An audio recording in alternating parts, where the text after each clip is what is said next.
Time for Lykken on Lending. Welcome, everybody. Good to have you with us.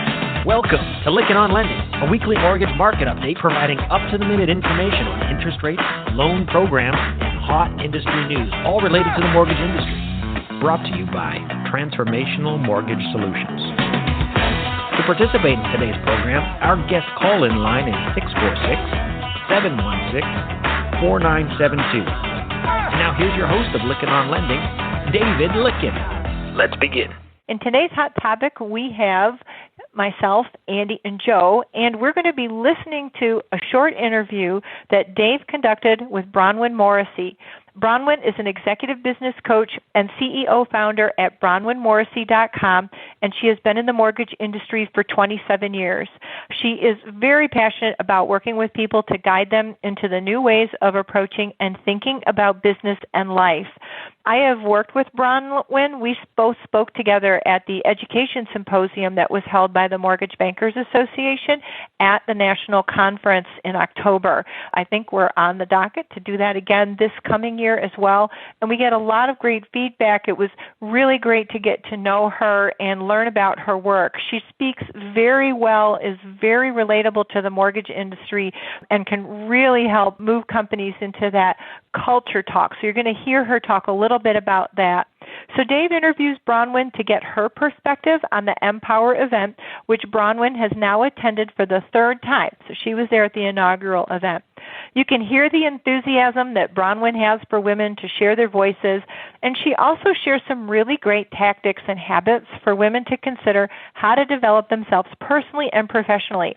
I hope, too, that the men who listen to this also recognize that a little bit about what Empower is. It isn't male bashing. It isn't, men excluded. It is just about a support network, and I think Bronwyn articulates that very well.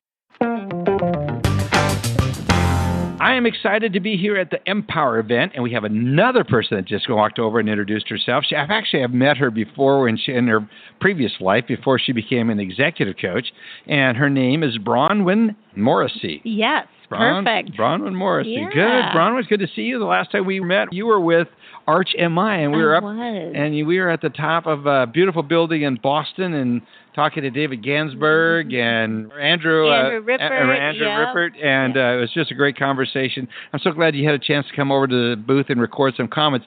I'm really interested in hearing what you're doing, but first, before we get into what you're doing, I want to hear also about what you thought of the Empower event today.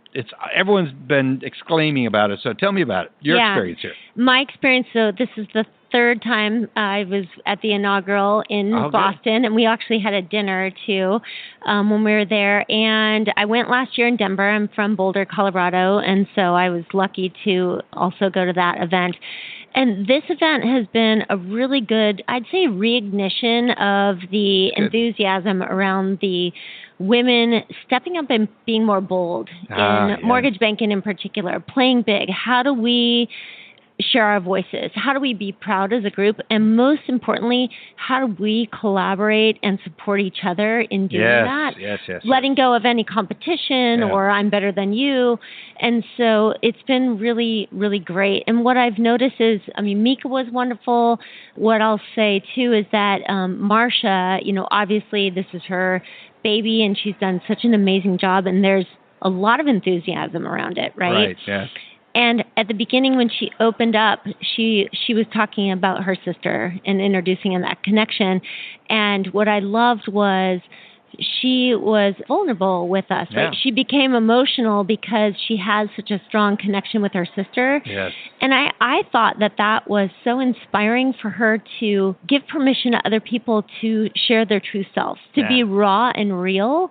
Yeah, I think anyone who gets raw and real in bearing things out, there's obviously raw and real could go in a wrong direction. Yes. I'm talking about appropriate wrong and real, where we're bearing our hearts. And I think that's the thing that's so needed. We've gotten too stodgy. It's become an old white man's a good old boy school network, as we've heard numerous times. It's so good to see that is changing. And Marcia's initiative here with Empower is doing so much towards that. It is. I'm glad to hear you were talking about this as it's transforming, or is it transforming lives, or is it really just opening up an opportunity for them to be bolder, and empowering.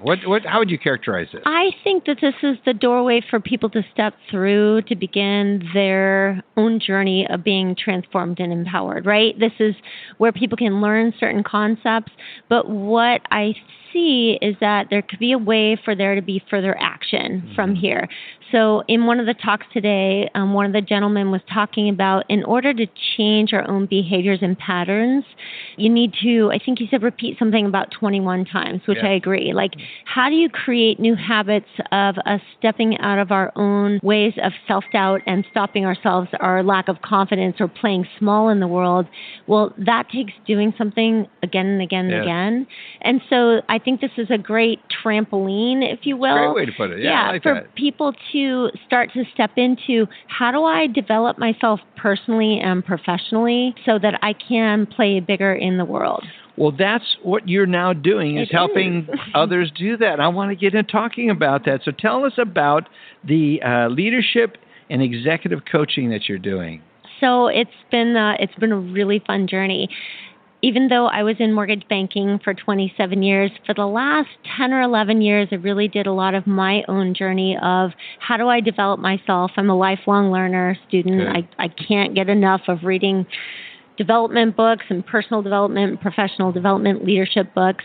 And so when I had the opportunity to start my own company almost 2 years ago, I really decided that I wanted to I work particularly with women, and I also work with companies and their culture, as well as helping people with, really the bottom line with all of it is helping people change their perceptions and their beliefs and their thought patterns in order to be more powerful in the world. Where are we stopping ourselves? Yes, and that's the key. Where are we stopping ourselves? Because more times, I dare say it's 80% us and 20% circumstances outside of it. I believe that, and I agree 100%, because I arbitrarily pick those percentages. Would you agree with those percentages or somewhere around there?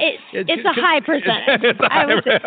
And let's look at this. Like, right, we're going into a market right now that's really challenging. And so people are starting to get from a place of fear, scarcity, something's wrong, there's a problem. They're going to be in either a victim mentality or a fear-based or an angry mentality. You cannot be creative and productive when you come from that place. Exactly right. If you're putting all the responsibility on all these outside circumstances that are happening versus taking responsibility for yourself and realizing that you have the power to do whatever you want, those types of people can take advantage in a market like this and be incredibly successful. When other people are kind of focused on what's wrong and pitting themselves and not doing a good job. Yeah, I think that is really good. I think it's one of those things, is how to be able to coach people through that. And what are the principles, what are the processes that you walk through and helping people be that? Well, one of the things I do with all of my clients is I have them take what's called an energy leadership assessment. Energy leadership assessment. I like that. Yeah.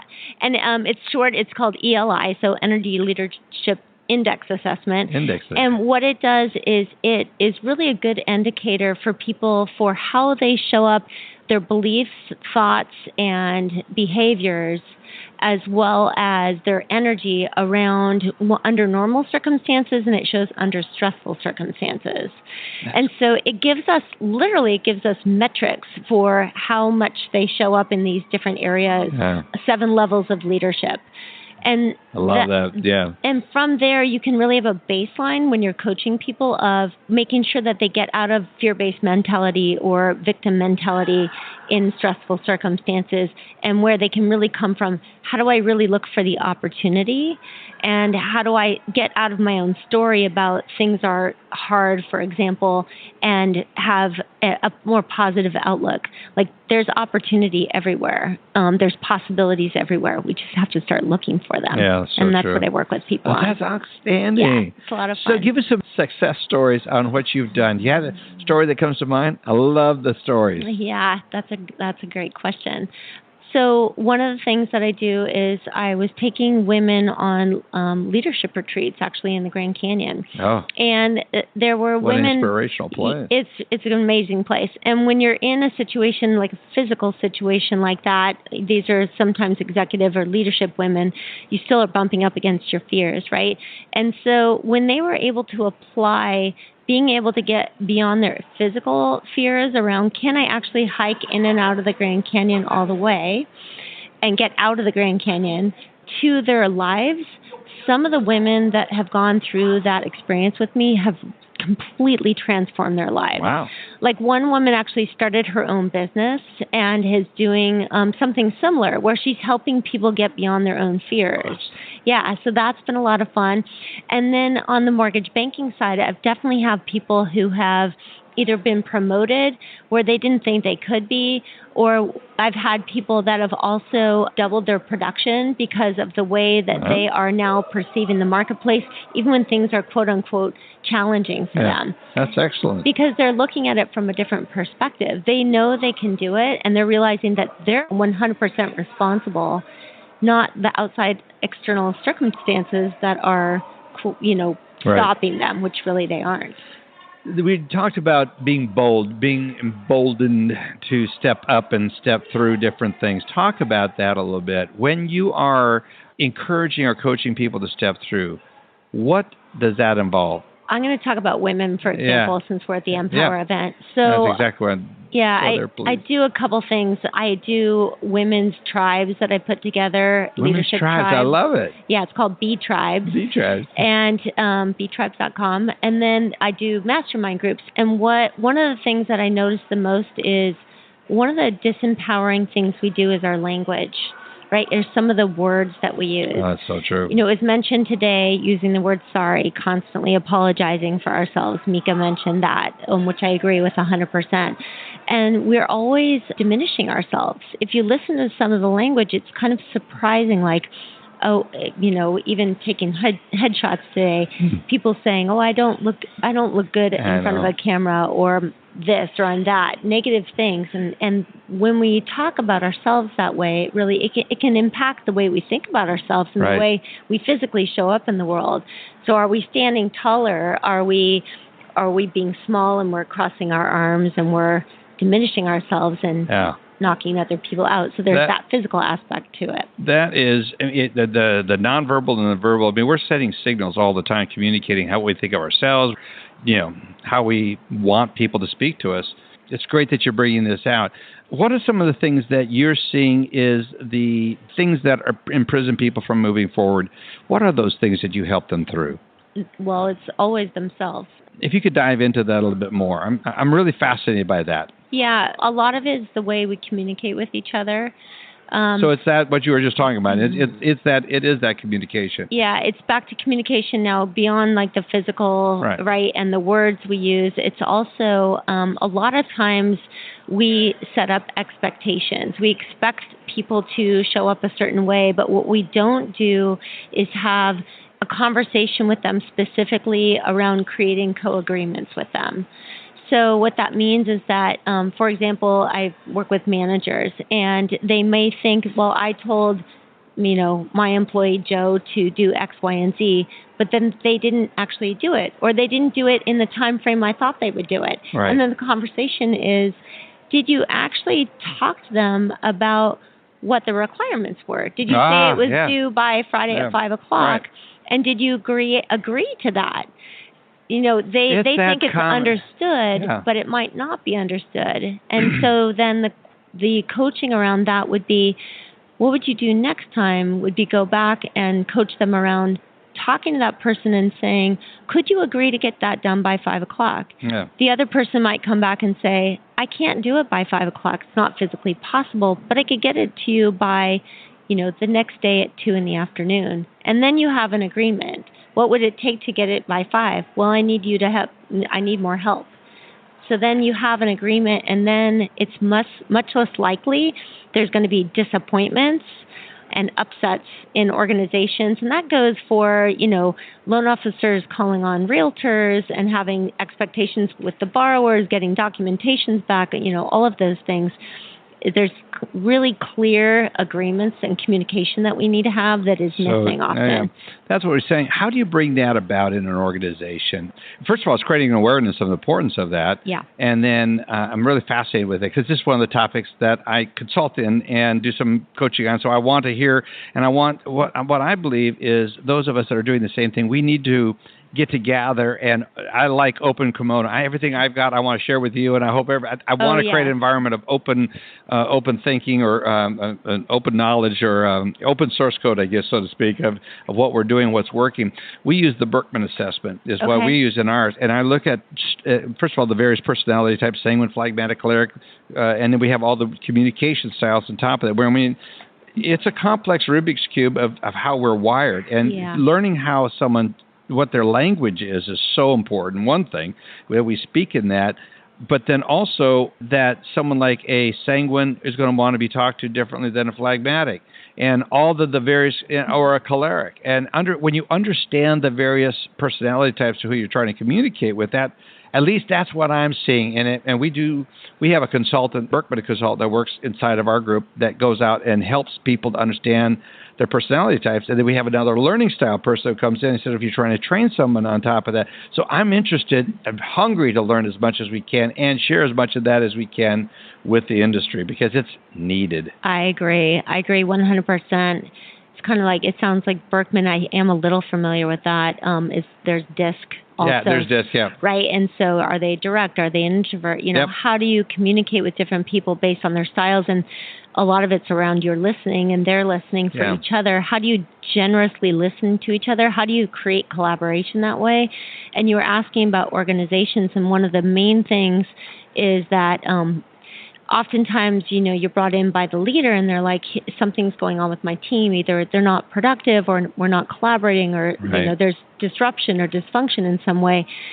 But it's always the leader who needs to set the stage, right? They're the ones who have to be even more collaborative, even more communicative, listen more deeply, and be direct with their employees. And back to those agreements, like setting up very clear agreements. Otherwise, things fall to the side, or they're not functioning the way they should. This has really been encouraging. I'm delighted that you're out there helping this industry and really focusing in on women to really help them. I'm sure you're focusing on anybody that will recognize the need for improved communication and coaching. So how can people get a hold of you? They can get a hold of me on my website. It's just bronwynmorrissey.com. I'm then also doing some programs with the MBA next year. I'm going to be doing a manager's loan officers coaching program with them. Awesome. Yeah, specifically. Talk about that. How can people learn more about it? Is it going to be on a website? It's on my website. It's connected with the MBA. Okay. It's on the MBA's website through the education channel. Are you doing? Is it through webinar type? Actually, how it works is we're going to do an assessment, like I mentioned, a leadership assessment, and then we're going to do a 1.5-day workshop, and starts in April, and then there will be 6 months of coaching. So that's where you get into the customization and the individualization around what each individual manager needs to accomplish and what's the result they want to get to, and you coach from there. Oh, that's excellent. Yeah, so that's going to be a lot of fun. That's going to be great. That's coming out in 2019. Yes. Excellent. Yeah. Can't wait to learn more about it. Check it out. Thank you for joining us here today. Really appreciate it. My pleasure. Thank you. So for those of you who are just tuning in, this is Alice Alvey filling in for David Lykken today. We just listened to an interview that Dave had with Bronwyn Morrissey at the Empower event that was around the same time as the Mortgage Bankers Conference last October. And what I'd like to do is a couple of things. First of all, I hope everyone was able to pick up on how it is about, a lot of what Bronwyn talked about was really global across the company, right? Isn't male or female. They're just ways to make sure that we all are better communicators. I love the point that she makes about creating co-agreements and even about how to potentially bring this into your organization. So I'd love to open up the floor to Andy and Joe. Andy, I'll start with you. I know we exchanged a few emails ahead of time, and in your segment you talked a little bit about career design, and I'd just love to get your thoughts on the ideas of Empower and organizations now trying to focus more on leadership building and making sure that's right for women and women resources as well. Sure, absolutely. So this is a super complicated topic because it's impacted by individual psyche. So people's feelings about themselves, people's feelings about others, deeply seated feelings that can date back to childhood frankly, can be hugely impactful in some of this because we can create our own obstacles. We can believe that we're not worth being heard. We can also believe others aren't worth being listened to. It's astounding to me how frequently I see that where people say they're listening, but they really aren't. And it's just horribly disrespectful. But there's a reason why it's more important for the person to think about what they want to say next than to listen intently to what the other person is saying. So one other element that can be helpful in this, aside from all the things they've talked about, is Toastmasters. So Toastmasters is an organization that allows people to practice public speaking. Part of the challenge that people have in career path development is, aside from self-inflicted obstacles, is not fully developed communication capabilities. And some of that can be worked on. It can be very unpleasant at first, but to achieve higher levels in a career is more than just being good at your job. It's also being articulate in your ability to communicate your ideas and your thoughts about your job or anything else in the business world. So part of that can be enhanced through Toastmasters. So much here to talk about to get people to overcome what they think about themselves. But that's my thought on that for now, Alice. Thank you so much. I think that's fantastic, right? You really just, I think, hit the nail on the head for everybody to understand a big part of what this is. And we've been using the line a lot lately, even between my husband and I, going, are you listening to hear or are you listening to respond? Yes, and then exactly. Throwing in Bronwyn's generously listen. Yeah, that's great. I love the referral for Toastmasters, too, because that is something we're opening up for some of our future leaders here, is for them to get some public speaking training, because as you said, communication is a big key of it. Joe, how about you? Any thoughts on the Empower segment? Well, I'm glad that you brought up the point that it had a whole lot more to do with the individual than it did whether that individual was a man or a woman. And I look back or think back upon the leaders in the organizations I was involved with. It always had to do with character. It had to do with results. It had to do with do you lead people in the right direction. Never did it have to do with whether it's a man or a woman. So I think it really does just get back to the fundamentals of, are you confident in what you do? Are you able to lead people, again, in the right direction, not in the wrong directions? And are you able to produce results? We have a very easy industry for measuring things. There's, whether it's value creation or quality or quantity, it's an easy industry to do that in. And so I think that there's an easy path for anyone that can achieve those results. I agree, and I agree with your assessment of this industry. There are lots of opportunities for everyone, and a lot of us are examples of that. So thank you very much, both of you, for your thoughts on that. I know we're just a couple minutes over our time, but I can't resist having both of you and giving you some dedicated airtime on the market. It is crazy, and every day there's discussions about portfolio retention and, how do we manage that? Refis coming in the door when, as you heard on this audio recording that was made last October, there were some lenders who were thinking whether they were going to hang on into Q2 if things stayed like they did in Q4 and Q1 of last year. So now we've had this complete turnaround, and I'd love to hear your perspective on the market and rate volatility and what it's doing for lenders right now. So, Joe, can I start with you? Yield inversion, Sure. I think we were going to leave on your plate. Yeah, yield inversion. The definition of that, I'm sure everyone knows, it's when the short end of the yield curve yields exceed the long end, and it's typically measured for mortgage banking, or the typical measure is the 2-year Treasury note versus a 10-year. And briefly last Wednesday, the 2-year note had a higher yield than the 10-year note. And it was like a basis point or two difference. Now we have seen that the spread between the two, the 10-year has exceeded the 2-year, typically over the last few months by maybe 20, 25 basis points, and the spread has begun to narrow, and in fact it did go negative, but it has since widened back out. Now it's only about 5 or 6 basis points now. But I think there's been a lot made about this being a precursor to a recession, and truly I think that there's so many other things affecting that are sort of controllable things, or like the whole trade issues, the trade wars. That's sort of created an event and something that could be resolved fairly quickly. I don't know that the trade differences will be resolved fairly quickly, but the impact of the trade situation on the economy could be corrected fairly quickly. And so, I don't think that we're totally at a point where the inversion is a precursor to a recession. I think that the last 4 or 5 recessions have been preceded by an inverted yield curve. But typically it's been it takes a longer term yield curve inversion, I think, to really sway the market to the point where an expected recession is on the way. I don't think we're there yet, so I don't know how long the current yield environment's going to stay the way it is.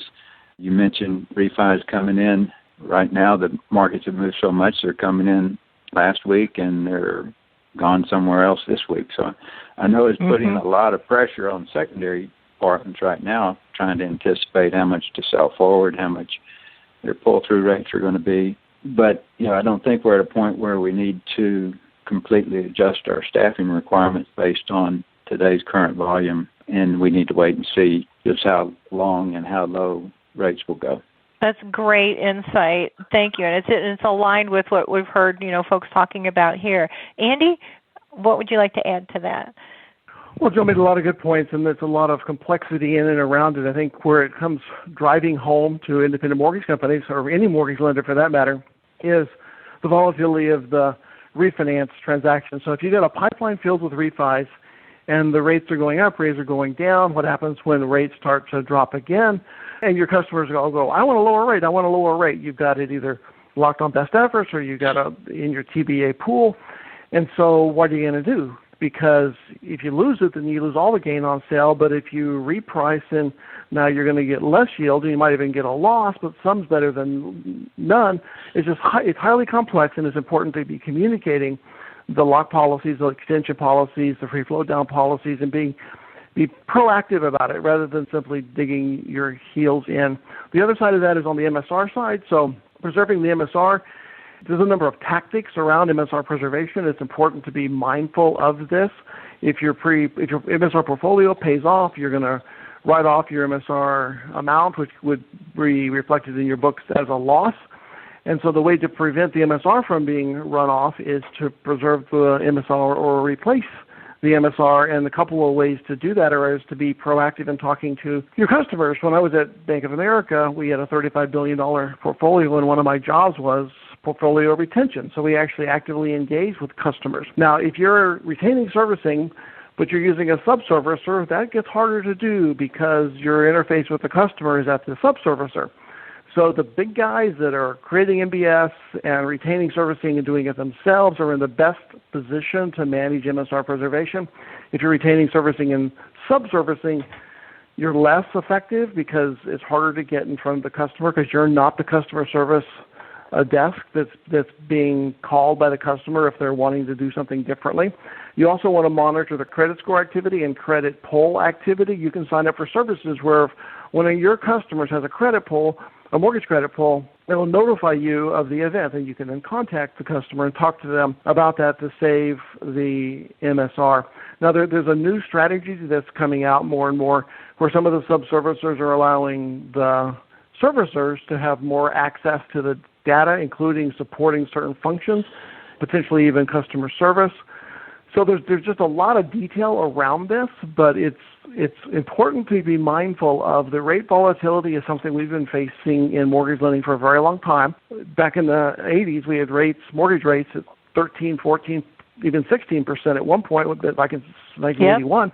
Yep. And then it dropped to 12 by the 90s, and then 10 and 8 and 7 and 4 and 3. And so this is just a part of life, but you have to be proactive in managing it. So there you go, I'll leave it at that. Thank you, Andy, Alice, and thanks for reminding me of when I got in the business and I had a fixed rate at one point of 21%. When rates went down to single digits, everybody thought it was miraculous. So, yes, Joe, back to you. Just be aware of the fact that what we're seeing rate and yield movement in is typically Treasury instruments, and Treasury instruments are more volatile in this regard. They're preferred over mortgage-backed security instruments because, as Andy pointed out, mortgage-backed security instruments have prepayment abilities to it.